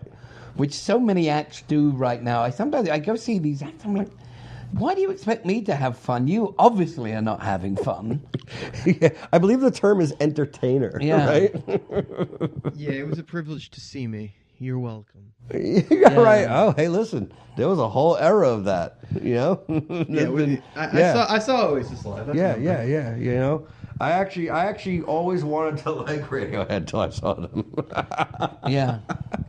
And I appreciate them, and I could still like their songs. Oh, there's but some music you just want to listen to. You pretension don't want to see. sucks. You know what I mean? Let's just call it what it is. You know, and the people that are really bad are Radiohead fans. Radiohead, I don't really mind so much, but Radiohead fans are so. My favorite game is to go to a Radiohead show and ask if they've played Yellow yet. It drives Radiohead fans fucking crazy. That's it makes me happy. funny. And I sense that if I told Radiohead that story, they'd love it. Because their fans are so... I think he's so brilliant. But he never looks like he's having fun. The comedy styling. I did that at the Hollywood Bowl. I got there late, and I was like, "They play Yellow yet?" They don't play Yellow. They go all mad at me. I'm like, joking, you fucking posers. Go back to Silver Lake and get your man bun styled. This is what it was like working with him. That's funny. How did you guys wind up coming together? Just had an anniversary, didn't we? Yeah, 25 years that we've known each other. I walked into the office April Silver, 7th. right? April 7th, 1992. He said, "I want to be your intern." I said, "What's an intern do?" He said, "Work for free." I'm like, "Get in here quickly." Yeah, and you know what? In that 20 years, he finally started paying me last year. Yeah, right at the last. With Pantera and Zombie and a few other bands, and then Rob came in with Static X. Yeah. And with God bless Wayne Static, where you may be, and then came in with Linkin Park. Well, we really kind of built. I mean, Andy built up Andy Gould management. I mean, it came from Concrete, and I started in '92. There was this wonderful lady who worked for Andy and Walter named Amy McGuire. But one thing I'm proud of, I'm proud that there's a bunch of people that have worked for me, that have gone on and done great stuff for themselves. I think a great reflection on your teaching. He's a great mentor. He really is. I mean, I can't picture anyone else that will tell you the mistake you're going to make, let you make it, and then not tell you I told you so, but just kind of let you figure it out, I mean, I think in some it's not bad. There's something very real to that. Well, I think I'm as proud of that as I am the bands that I've worked with. I love the fact that there's people all over the industry. I just needed 6th grade assistants, so when I die, I've got 6 people that can carry me by the handles. He's not hiring assistants. He's hiring future pallbearers. It's a coffin joke. It's a coffin joke. Well, I can't figure out a better place to end than on the coffin joke. Thank you both for taking time and talking to us. My pleasure. Two legendary managers. What a great hang. It was so much fun getting to be a fly on the wall and listening to the back and forth for these guys. This is John Schultz. I'm Windish. Charlie from Crescent Ballroom. Craig Newman. Dave Brooks. Dave Chumley here. Dave Ratner. John Holiday. Ted Bicknell. LX. Imong Shah. Elliot Lefkoe. Gerald B. Henley. Harlan Fry here. Jack Ross. Jason Miller. Jeffrey Fox. Joe Escalante. Blair LeBlanc. Martin Atkins. Neil Dixon. Nick Farkas. Paula Palazzo. And I'm on Promoter 101. Promoter 101. Promoter 101! This week, ICM Partners Mike Hayes is going to take us through his process of signing an act. Promoter 101, we're at the Sunset Marquee, and I'm with an old friend, Mike Hayes from ICM. Hey Dan, how's it going? Funny bumping into you in my room. You don't have a bathroom, so I don't know what I'm doing here. We've known each other for a long time, and we first met when you were on Rick Farrell's desk coming up at ICM, and since then you had a nice little tour of the industry, where you went to work for Bill Silver for a little while. Yeah, I was at ICM from 2005 to early 11, and then went into management for a couple of years, working with Bill and learning how the promoter game works, and then back to the agency world. So I've been back as an agent for nearly 4 years now, and happy as can be and at a great place. So going back to ICM after getting some experience on the outside world and seeing a different viewpoint, did that give you a different set of eyes coming back as opposed to just having that agent's point of view from the early days? Yeah, well, I think when you're in the game and you're in the trenches, it's really hard to have that perspective. And sometimes you have to leave and then come back to really appreciate it, to understand it, and really, kind of navigate the waters a little bit better. So, from the experience that I got through every place that I've been, it was invaluable experience. Of the agents and managers you've worked for, and going back, you worked for a lot of different people while you were a line agent, and now you're more of an RA. Correct. On the promoter side versus the agent side, did you have a preference? The few shows that I did promote working with Bill, I always prefer to deal with the RA. Every company's different, every relationship's different, every conversation's different. But I found that the agent who actually was speaking directly to either the artist or the manager could really help paint a better picture for the promoter. Oh, I think nobody disagrees that the RA is going to sell the act better than a line agent any time. They're more invested. But I meant having a promoter hat on versus having an agent hat on. Did you prefer being an agent more than being a promoter as you came back to it? No, I'm happy I'm an agent. Never want to be promoter. You guys have a tough job. Same with managers. I'm glad I did it to say I did it, but I would never go back to being it. No, were you involved in the management side over at Bill Silva when you were there? I was. I worked with a developing artist at the time named Robert Francis, who was signed to Atlantic and frankly had a huge career in Germany and France, believe it or not. He kind of had a moment here and then kind of faded away too, right? He was like on the Matt Carney tour. There was something was happening there for a second. Yeah, he did. And, Atlantic did a great job with a real artist who, stuck to his own rules, wanted the art that he wanted to make the records, use the producer of the studio that he wanted. And they really supported him in his venture. It just wasn't fitting the mold that I think ended up the label where the label needed him to be. I think he might have been his own worst enemy too. Aren't all artists? It's funny. I remember going backstage because Matt Carney in Eugene is a hometown show, so I covered that date, and Chip Kelly was there from the Oregon Ducks hanging out backstage, and it's a fun circus. And I went in to meet Robert, and I was just like, "Hey, you're managed by Bill, and you work with Mike, and I'm friends with all those guys. It's just like you're part of the family. Whatever you need, welcome." He was like, "I don't care." I was like, sounds right. And my mouth was on the floor. I was like, really? Yeah. Okay. From what I remember of that time, Robert, he's still a young man and he was obviously younger then, but he's growing up fairly in a showbiz family, or at least in and around it from whose brothers and sisters were dating and involved in, and just who his friends are. I think he really just wanted everyone to hear who he was as an artist, and artists sometimes can't control their hits. They can't control what, who's going to react or who's going to connect. And sometimes they don't want the song to connect that connects, and vice versa, or they never thought.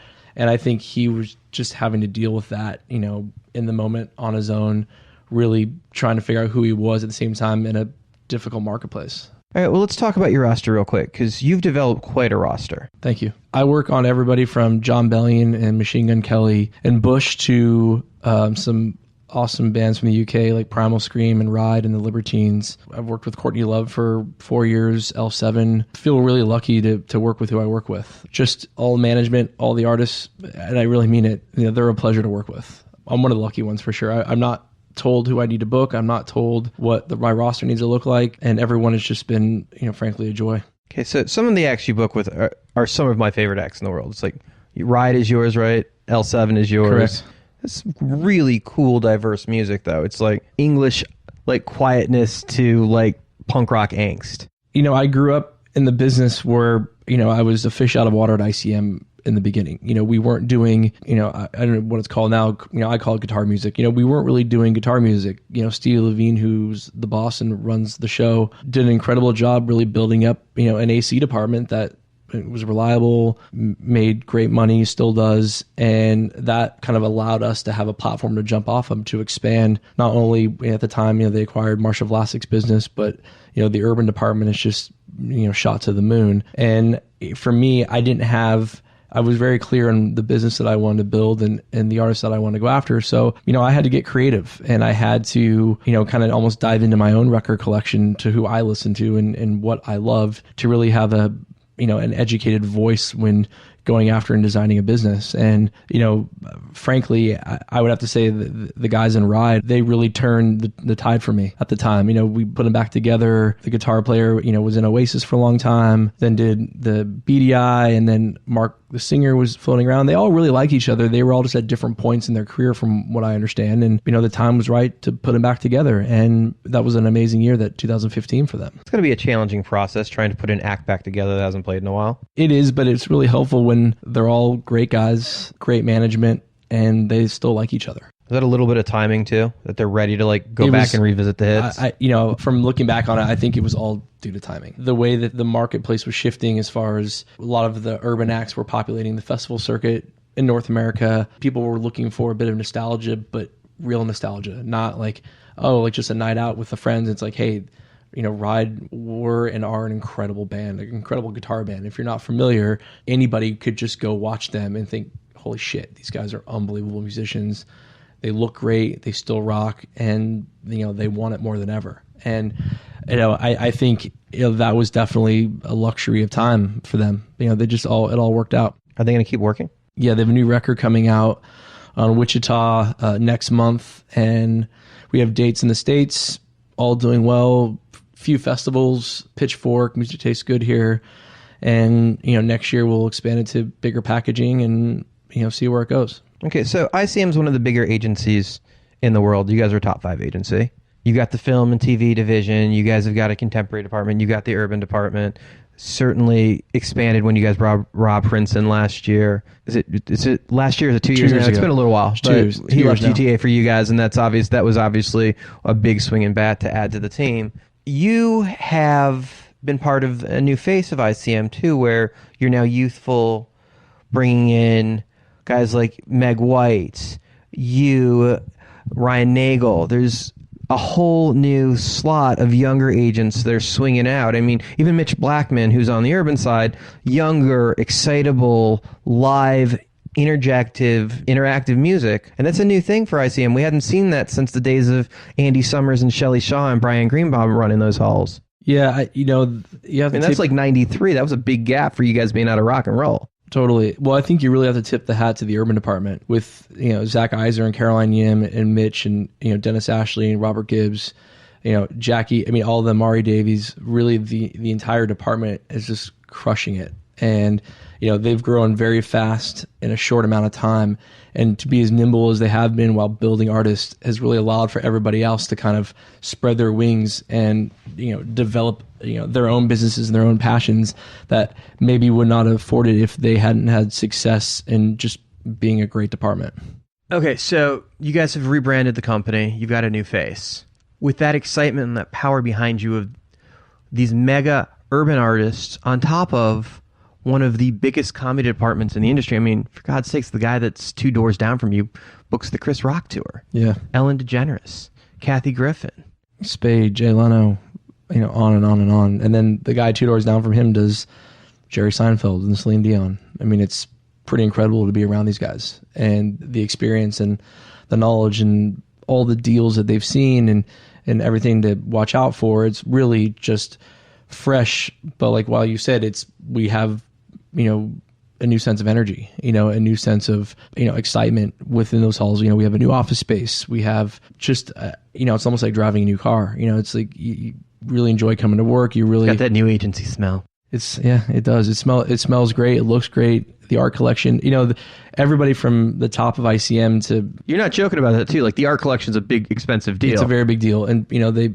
multiple times a day, we have an art advisor. I don't know if that's what you call him, but he brings in very important people and they cruise past and they're just analyzing this art like it's the greatest thing in the world, and it probably is. But I'm not the guy that I'll trust you if it's great. I wouldn't tell you if it's not. Yeah, your job is to do music, not art. Yeah, thankfully I for that. think some people would argue that music is art. Okay, you book some things that are off the normal radar. You've got David Duchovny's rock band. Correct. Which sells tickets, and they play the right size rooms. You were very particular in putting that in the right room for the right look and making sure that that's sold out. And it's sold out in a heartbeat. Yeah, well, you did a great job promoting. And I think that was something where we really had to coach the promoters and almost take a leap of faith. Did not all the dates sell as easily as the Northwest? They all sold out. The whole thing sold out. But, I think on paper, it's an actor trying to be a musician. Like, what are they seeing? What are they buying? How do we sell it? Is it just, is it his name? Is it David and band? And again, from Kevin Costner to David Quaid to the Bacon Brothers, Jeff Bridges, there's a lot of them out there. And, David just loves music and he's really good. So it was, hey, this is what the ticket price should be. Here's what the meet and greet should be. Trust me, this is who's going to come first. This is who's going to come second, and then watch it do its own thing. And it worked. Or we just announced a tour of Australia last night, and we expect that to do well. We had Europe last summer that we started in 1,000 capacity clubs, and by the end of it, we were upgrading to 2,500 to 3,500 capacity clubs all across Europe, selling out. David is having a ball. The hardest part for David is, he's a very busy TV and film schedule, and carving out the time frame to make it work. But I get the sense he's a classic actor where he wishes he was a musician, where a lot of musicians wish that they were actors. Now, you've got a pretty good mind for the global business. You spend time in Europe. You're in an agency that is paramount in New York and in LA. Very visible. There's not a Nashville office. There's not a UK office. But yet you guys do book globally. We do have a London office, but it's Is that new? No, they do, I might be mistaken, but I believe it's a lot of television rights, book rights. There's maybe 6 to 10 people there. Oh, okay, but there's an office there. There is office, but we do all music out of LA and New York internationally. So Scott, But if you needed a desk in London, you could have one. Yes, correct. Scott Mantell heads up the international division out of Los Angeles, having 3 agents with him here in LA and then 1 in New York. Scott's incredible. He's also my best friend, but he's an incredible agent, incredible eye for making a deal. And from what I've seen, obviously there are time differences, there are language barriers. Not being on the continent where they do a lot of work, I'm sure lends itself to some difficulties, but those guys are machines, and the way they do it and how effective they are, it's a very well-oiled machine. Scott's built an interesting business overseas. He's certainly well respected. There's really a different vibe for the European agents that you don't really get to see until you go and see them interact in the European conferences, and you can tell who's liked and who isn't. And there's definitely a vibe of respect for Scott. That's an important meeting when people get it, because people make money with him, and he has the acts, and he knows them all, and he knows the world market. It's really impressive. What did you think of ILMC? How many years have you gone now? This year was my 3rd, and it's definitely part of the normal rotation. It's a great reason to go to the UK to begin with, and I don't know that I would get to go that often otherwise, although I'm going to go in a couple weeks to see Stone Roses play Wembley. So yeah, no, I love that conference, and I would certainly recommend it to anyone that has any international eyes at all on any kind of business, whether you're buying internationally or you're selling internationally. Knowing the people that are in the middle of that. Toby Leighton Pope is going to roll his eyes when he hears this, but I believe the industries are completely different, except for Mexico. Mexico operates how the rest of the world operates, but Canada and the US operate on a completely separate system than the European system that the rest of the world bases on. Contracts and deposits are a big deal here, whereas in the UK, the deposit is all that matters. Because the contract is just a piece of paper, and nobody's going to court if you're to sue you in the country you live in if you didn't do the deal correctly. It's all about who has the money. And it's a different base. There's a lot of other differences, but I find that interesting because if I don't send your contract back, you're not sending me your band. It's just as important as the deposit. And in some cases, more important. Yeah. Another difference that I find too, it's the promoter-artist relationship is very, very important there. Not that it's not important here, but with 90% of the venues in the UK and Europe being open venues, it allows promoters to actually get in there early, see the artist through 100 capacity up into the arena. With our system here, it's I think it's getting better where you are seeing AEG and Live Nation buying up smaller real estate to have the drop on an act from whatever it's the Roxy all the way up to the Staples Center or the Forum, whatever works. And over there, by and large, they do that from day one. So yeah, Michael Yerke was here earlier talking about that there's future plans for the Fillmore expansion into the rest of the world, which the way that Live Nation has dominated the global business the last couple of years with that expansion, that totally makes sense. Yeah. You also don't see the amphitheater business outside of America. Toronto has the one in Toronto. Beach, yeah. But for the most part, that's an American concept that has not been built up everywhere else. They use parks and they use the stadiums, but they really have to build the infrastructure every time they put up an outdoor show. Old racetracks, stately homes. And they just don't have the property for it for the most part. I mean, and the weather. They don't have the weather for it. So it's less reliable to go out and do a 3-month run in June to August when... But at the same time, they do so many festivals that they probably still have the same outdoor volume of ticket sales per capita as the rest of the U.S. Yeah, potentially. It's just a thing. I mean, the same thing in Germany. There's yet to be a Shed series that comes up, but these countries that are now economically sound to the point where this infrastructure you'll see come in place in the next 20 years. It'll happen. Yeah, I mean that's exciting for everybody. I think just more options, to be creative, more options for your artists, and mixes up promoters who haven't done it before. They can get in there and try something different. All right. So from somebody that has gone from being an assistant to being an RA of acts, for someone at a major agency, from someone that wants to develop a career path from being outside the bubble and wanting to get in, what would you recommend? Well, I can only speak on what my path was.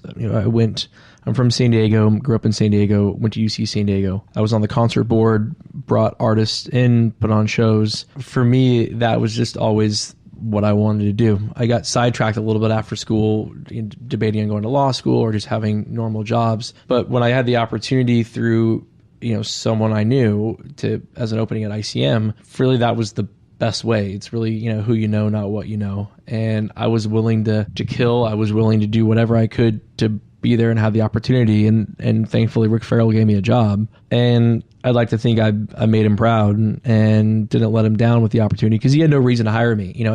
Other than being a guy who loved music, I was a few years removed from any sort of relevant experience other than just being hungry and hustling. It really helped me. So if you're outside the bubble and this is something you want to do, I would reach into your Rolodex and see if there's 5 or 6 degrees of separation to get yourself connected with somebody in the business and have a conversation with them and figure out what you think you want to do. And then sometimes just get your foot in the door and the job will choose you.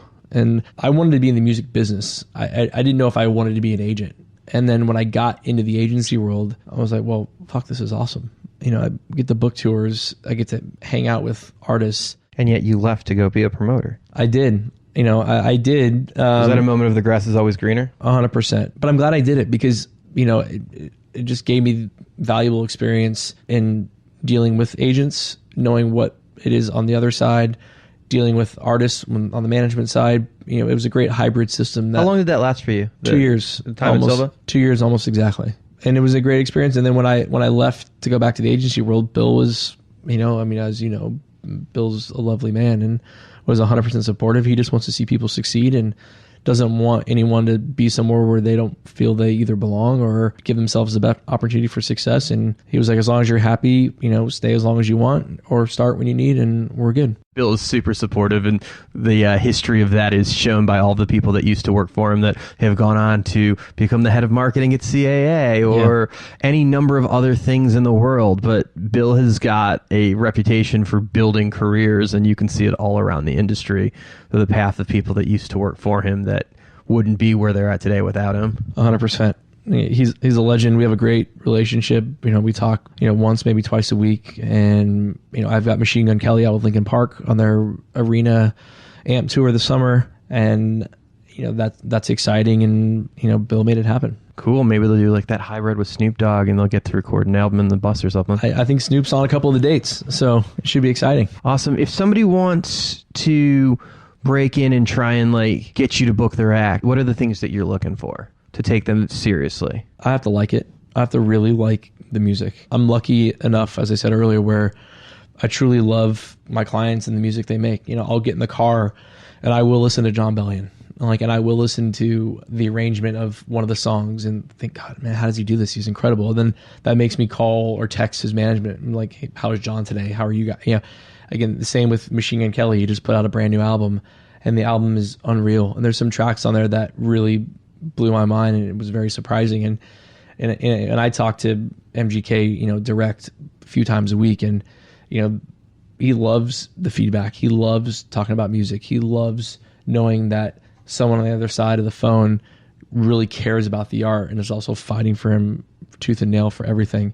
Awesome. That's so cool. I think that's a great place to stop. Thank you so much. Thanks for having me. Sharing that, man. That's really cool viewpoint from where you're sitting in the industry right now. Great. Well, I appreciate you having me and congratulations on everything. This is really cool. I've known Mike since his assistant days on Rick Farrell's desk. It seems like forever ago. It's been a thrill to watch him develop into a real player in the business. Hey, it's J-Bo Lewis from UTA, and you're on Promoter 101. Final interview this week. We're excited to have a special treat for you as we're visited by SF MusicTech's Brian Zisk.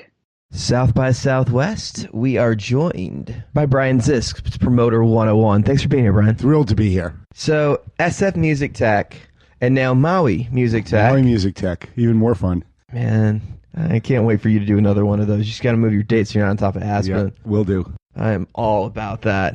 So you're so jealous. We're all like, it's cold as shit. Those guys are on the beach. Yeah. Anyway, you have an amazing talent for getting some of the best minds in music and some of the best minds in technology to come hang out together and talk. And it is inspiring to see what can be done when we're all in the same room together and sharing ideas. And you make that happen, and it's the home of the one-day conference, right? It's like, it really starts the night before because there's always like a get-together and then some stick around boozing. the rest of the week, but really it's one day. Hit them hard. Yeah, and content from start to end all day long. And, the buzzwords like monetizing and, it's like, we're taking it to our engineers and redesign. And this is what we're taking to market. It's funny because you hear a lot of it. People are looking for money. There's a lot of angel investors running around that room too. So it's a really interesting place to bring people together. It's quite the incubator. Mm-hmm. Yeah, and we're a full ecosystem. So, we bring in the promoters, and we bring in the labels, and we bring in the indies, and we bring in the artists. We bring all like the YouTubes, Pandoras, all those guys. And we're really lucky because in the Bay Area, it's hard to get folks to travel, and then they all come to South by, and then like all the Universal people hang out at their house and da-da-da-da-da. But we can get these technologists out, like folks from Bandcamp and folks from Facebook and folks who don't really head out, folks like Google, it's even hard for them to get the day off to come down. But, you want to meet with Google Music, Google Play, and it's really neat to just bring everybody together because then it's not like promoters and promoters. It's like promoters looking for tech solutions, looking for developers to help them build it. And so we just love getting everybody in the room for one day. I find if you have a bunch of days, people say, I could skip till the next day. I'll go the other time.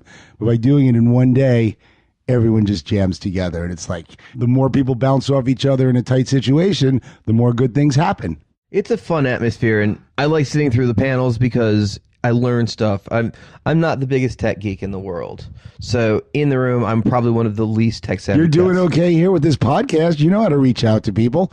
I mean, it's not so much the technology. You don't have to know how to write the promo software. You have to know how to use it, and you got that down. Well, I can press start, but the engineer, Evan Friday, does all of the work, and for me to take any of that credit would be absolutely ridiculous. Right, but you knew who to hire. Yeah, no, I mean, we got a good team behind the podcast, and Evan does most of the heavy lifting when it comes to like making sure it all sounds right on the other end and we're not blowing speakers out. But yeah, no, it's being in the room and listening to it. But the best part is I can turn to someone in the room, even if I don't know them, and be like, I don't know what that means.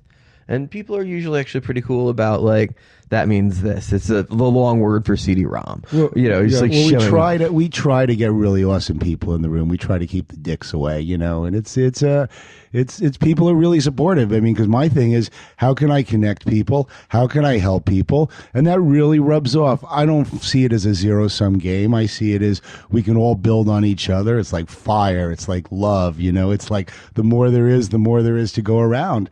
And that's why I think people are very, very helpful as opposed to cutthroat.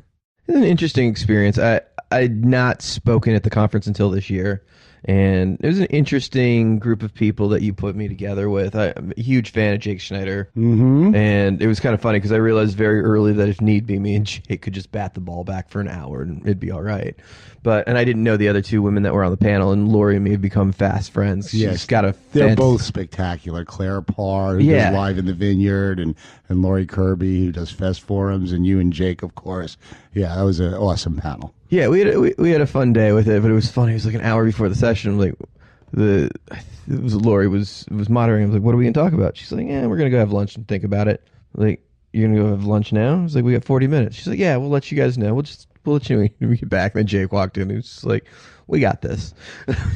I mean, it's just talking. You've been doing it your whole life. So it's really just like, how do you get the right people in the room? And if there's anything I do, it's like I find the interesting people and then I make them come out, and it's like, that's if I find them interesting, other people will find them interesting. And because I've been in this space for 30 years, it's pretty clear who knows what's going on and who doesn't. So, I had a good time with it. I would say that I'm more entertained at your conference by the tech guys because it's stuff I don't know anything about. Right. And I leave the room learning. And I went to Bandwidth a couple of years ago. Scott Perry invited me down to Bandwidth. It was in Portland.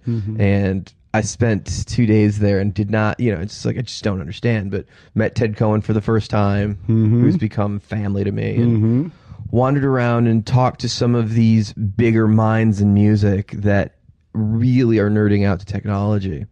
And it's funny because in music, if you don't know everything about music, we look down at you like that scene, it's like Jack Black, it's just like, man, don't tell anybody you don't own Blonde on Blonde. It's going to be okay. Right. It's like, I didn't get that from the tech world. I got the nobody understands it. Well, there's so much more than any one person can know, and you can be a total expert, this year, and then next year there are new technologies that you don't know, and it's a real problem for folks because you become the best at something, and then you become so head down in doing that thing, and then other things evolve, and you haven't been there looking at it, which is why a lot of times the young kids come out and leapfrog. What my daughter's doing with video editing and Musically and all this stuff, it's like, it doesn't even appeal to us because, it's a different generation, a different way of communication. But because we're not doing it, she could crush me in that sort of stuff. So it's really kind of neat how stuff rolls over. It's not like some other industries or parts of industries where, you get like the SVPs at the labels and they've been working their way up for 30 years. And, here it's like, it's much more of a meritocracy because it's not so much like there's a big company and there's a board of directors and there's like the executive team. It's much more like some kids build something that everybody likes and all of a sudden they're on top of the heap. So, you look at the big companies and it's like the big technology companies, there's ones like Cisco and IBM, but a lot of these new ones, Google and Facebook or even Apple have not been around that long. So it's really neat to see something where if you've got the skills, sort of like being a musician, where if you've got the skills, doesn't matter your experience, you can rise to the top. If you can build your fan base and you can get people paying attention and wanting to do what you make, you're gold. I notice there's a lot of smart people in the room that do get it, but they don't have funding. I think that's the absolute most of what I see is people asking me if I'm looking to invest. Sure. Which is funny because I am such an observer when I go. I'm there to learn, and I've gotten to do the conference a couple times, but really just an observer, like watching what's going on because it's not the same music conference. I know a bunch of the people in the room. It's like the Ty Roberts, and you got great guys that are in the room, just technology heads, and you just trying to take it all in and seeing what's going on and where things are going. And Ty knows everything that's going on in that industry. He's deep into it, and he's leading the way in a lot of fields. But I sit there not having Andrew Druskin's mind, trying to sort through it, and I don't know what everybody's saying. I definitely leave understanding more about technology and how we can use that in the industry. And you're a really good judge of people. So you could, even if you don't know what they're saying, you could go like, that person's full of shit. That person knows what's up, and kind of gravitate towards it. Regarding the raising money in the technology space, it's kind of interesting because, traditionally, as a New Yorker and traditionally as a business guy, I like to make money, and I like that, either you have something and you sell it or whatever. With technology, and same with promoters, it's like, when you started out, I don't know how you did on your first show or your first 5 shows, but I assume you didn't lose money on your first 10 or you wouldn't still be in business.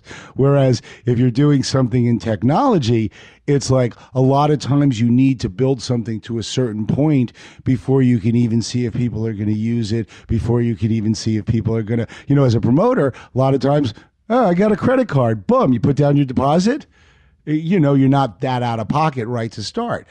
And then, you have your show and boom. But with technology, a lot of times it takes a lot of money to get where you're going. So it's really interesting because to me, the best technologists build stuff without raising money. I've got a real estate technology startup I'm building. It would be a lot quicker if I went and raised money, but I'm just going to build it myself, own 100%. But there are a lot of folks who stop building and decide to raise money because that's what they think. They know they can't get there with their current resources, so they're out there really raising money. And to me, one of the most interesting things is I don't mind when people are raising money. Great, raise money, go for it. But make sure it doesn't stop you from building what you're doing, because if you build what you're doing without money, it'll fly. And if you stop and never build it, it's not going to happen. So how can you, as an entrepreneur in any business, get to where you're actually making money without laying out a lot of money? That's one of my big things in business. It's like you can spend a ton of money, and if everything's going great, it's okay you spend a ton of money, but it still would have been better if you hardly spent any money. And same if, and even more if it fails. If it's not going well and you spent a bunch of money, you've got a problem. And if you didn't really spend any money and it doesn't go well, you're in much better shape. So I'm a big fan of being really lean and, spending money when you have to, but really doing your best to bootstrap and do things without like getting a bunch of partners involved. I'm a big fan of R&D. We invest a lot now that we're a bigger company in figuring out what the next thing is going to be or making the system better. It financially benefits us to take a little risk and invest in the future of the company. But less of that when we were younger and poorer and money was tighter. But that comes over time. You can add the stereo later. Yeah. Just make sure the engine runs. Yeah. Once you're generating a bunch of money, you want to like step on the gas and you want to like figure out what's next and not get passed by. I mean, I'm seeing really, I've got friends at companies that are about to IPO, and it's so funny. I'm going to try to talk around it instead of specifically but it'll be like they're winning a category, and there's something that's so near to that will pass them by 5 years down the road. And you're like, well, why aren't you going into that? And it's like, well, we're making $100 million a year on this, and it's the hottest thing now. Let's just have the IPO before we worry about what we even know will supplant us. And it may be a little short-sighted, but then again, when you're having an IPO, you don't want to be spending a ton of money on R&D. It makes your bottom line look worse. Yeah, you're trying to make the books look as good as possible Exactly. at those moments. Yep. Yeah, it's definitely not a long-term, let's invest. It's, okay, the revenue is great. Let's take a snapshot of the books right now and go. But, in the tech space, the IPO thing's an interesting thing. But Scott Perry comes on the podcast every month or so. He's, right on. And does a tech corner update of what's going on in the world. So, I Great think guy. that came out of the concept of the tech conference. It's like, there is a music and technology connection, and we need to address that. And I'm certainly not smart enough to do it personally. I don't know that world well enough, but I do smart enough to know that Scott does. Well, And they're both so core. I mean, music is such a core part of everybody's life, and technology is such a core part of everybody's life, and they really intersect. I mean, right now, I'm talking about the distribution companies stopping distributing physical, and I'm like, you have to be into tech, and the whole thing about music being able to be distributed over the web has changed things, and the whole thing about being able to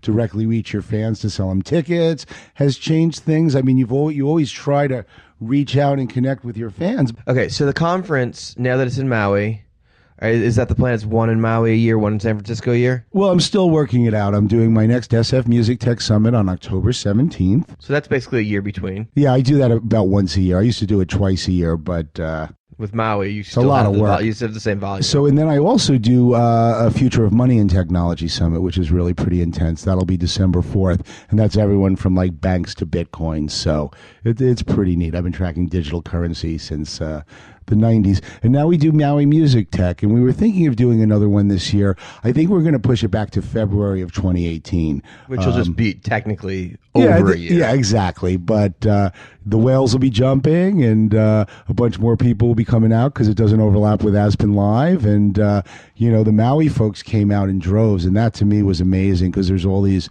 amazing musicians in the hills, both ones you don't know about, or Patrick Simmons from the Doobie Brothers came out and played with his son, and I mean the whole crowd there. So we had a 4-day conference of all sorts of amazing high level folks, in from the mainland, and then we had one day that was just open to the Maui folks as well. And there's so much talent there that really kind of stays on the island. Folks like Willie K, who are just like supreme musicians who aren't really known anywhere else. They're coming around doing the blues fests now, and people are like, who is that? Look at the energy coming off his body, and you're just like, that's Willie K. He plays like 5 nights a week. But yes, so we're gonna keep doing it. We're really lucky because the Hawaii government has been very, very supportive. I mean, we were lucky. We won like awards from the mayor of San Francisco for bringing businesses there, and Hawaii's like, bring business here. And now we moved the family to Maui,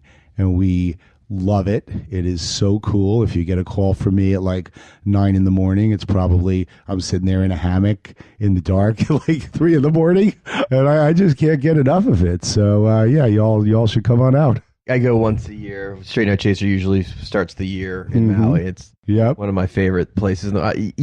All joking aside, the only reason I work is so I can go spend time on the beach. It's for real. I love watching the waves. That's what it's about. It really is the one thing Yeah, for and me. It's like coffee in the morning with my iPad in my hand, checking emails and watching the waves come in. It's all I need. Mm-hmm. All I need. Yep, and then just go out on the paddleboard with the whales or something. I mean, it's insane. Well, Maui's an incredible place because there have been families that have been there like 7 generations, and it really doesn't matter who you are. So it'll be like, I'm not going to drop names, but like right up the street from where I live, there are plenty of folks who would be grade A celebrities in the U.S. and they're just like the guy you play soccer with, or the guy drinking at the bar, or it's really a special to see Mick place. Fleetwood hanging out, or to see Steven Tyler hanging out, and or Kelly Slater. It's like this is a common thing, and people leave them alone. There's a vibe of they're relaxing. This is their time off. This is their home. You mentioned Kelly Slater because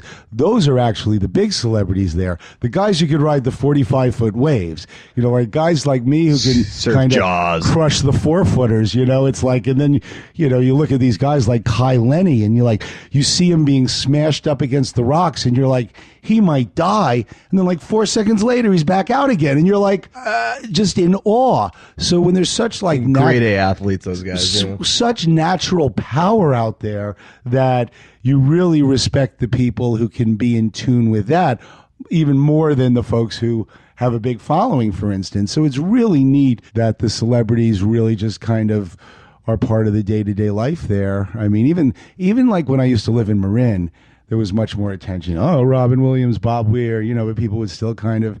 In Maui, it's just like, hey, but you go, hey, because you've been their neighbor for 30 years.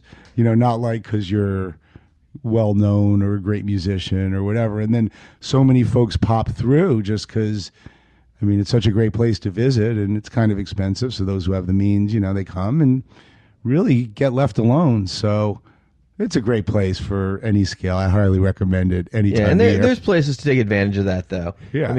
Mick Fleetwood has a club called Fleetwood's, and which is awesome. He plays with his blues band, and you then sit on the roof and watch the band play and watch the whales. It's insane. But yeah, he'll play, and then they'll have some special guests. Usually, it's like if Steven Tyler's on the island, Michael McDonald or whoever. Yeah. It's just incredible. It's a great thing. So it's like you have a time to dote on them, and while they're in the club, you can be a fan. It's allowed there. It's like they're in their natural setting, but it's a small place. It's like 125 cap or something. It's pretty small. Yeah, it's really. I think it's intimate. A little bigger than that, but it's not much. It's a restaurant with it's got a couple levels, but they do some really fun benefits there, and it's a great spot. Tickets like $100 to see his band, but it's like much more. I think actually, not that bad. I mean, to see a show like that in a small club, it's incredible. But no, Maui's great. So, are you going to do the Money conference? Yeah, I do Future of Money. I'm going to do that. It's not announced yet, but December 4th in San Francisco. We'll get out all the banks and all that stuff. Are you thinking about doing that in Maui at some point? No, I don't think so. It's hard to say. The Maui and the music thing, it's just been such a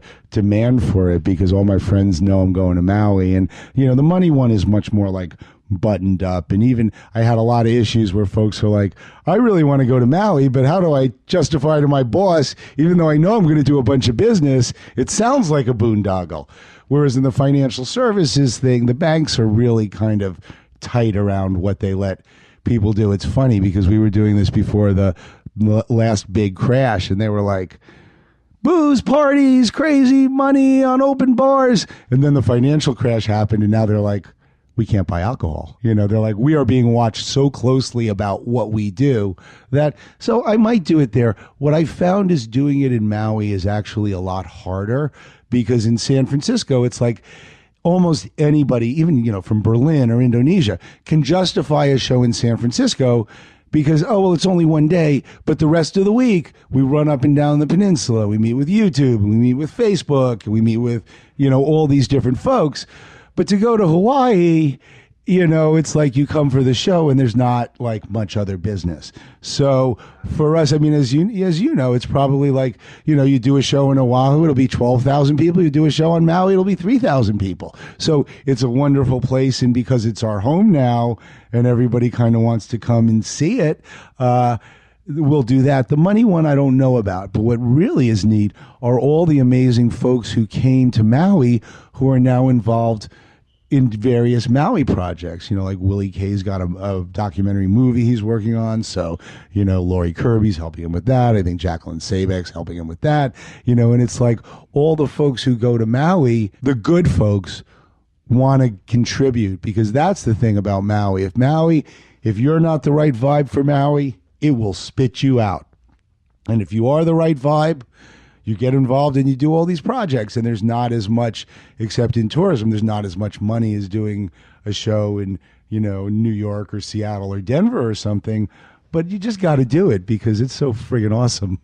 Okay, so music and technology, you get some of the best people talking at SF Music Tech. Mm-hmm. Is that hard to get some of these guys out? Because I think they're all big, high-powered people. It varies. The best people are the ones who see it, recognize it, and want to come. You're like, dude, I came once. Let me come every time. I loved it. Yeah, but what happens is the folks who you have to really try hard to convince end up not being as good as the ones who really are into it. The ones who are like, prove to me this is good. I'm not going to prove to you it's good. Either you recognize it or you don't. So, and especially with celebrities. I mean, we get a fair number of celebrities, but if you base something around a celebrity, then it's like, if they don't show up, it's a problem. People are all about that person. I mean, it's like probably one of the cooler things that happened is, I've worked with Patti Smith through my nonprofit in the past, and she was doing a show like the night before in San Francisco. I'm like, you're going to be there. Come on, we want you on stage because you're Patti Smith. You're freaking amazing. And it was like, we were talking to her 4 months out, 3 months out, about 3 weeks out. Well, she's like, I think I'm going to do it. We'll see what happens. And then it was like 10 days out, silence. And my wife's going, oh, do we put her on the schedule? Do we put her on the... I'm like, I can't put her on the schedule. She's not confirmed. And then it was like, and it was just silence. It was like, okay, that's disappointing because we'd love to have her, but okay. And then day of show, she just walks up to the registration table and she's like, oh, this is awesome. I should have done this, right? And we're like, well, she wasn't expecting to be speaking though. Okay, I was wondering where that was going. No. But she ended up being she showed, and that it was almost cooler than having like everybody like fangirling. We don't really have fanboys so much, but everybody being like, oh my God, Patti Smith on stage, as opposed to the fact that you're just like sitting in the audience and there's Patti Smith sitting next to you. And it's like, that to me is like, get the Charlie Hunters out, get the Jared Leto's out, get the various people out who like are really interested in the topics. And it's not like, oh, I need to pull a huge favor. Come on. I know you normally charge $25K. Could you do me a comp? It's like, I love having these people in the mix. So it's like, we featured Bob Weir on stage. We've had Bob Weir in the audience. And it's like, to me, it's pretty much, I mean, it doesn't sell tickets as much, but it's just as cool to me when Chameleonaire shows up and is like, who's that dude? Oh, that's Chameleonaire, So for me, I much prefer having these really incredibly amazing folks who want to come.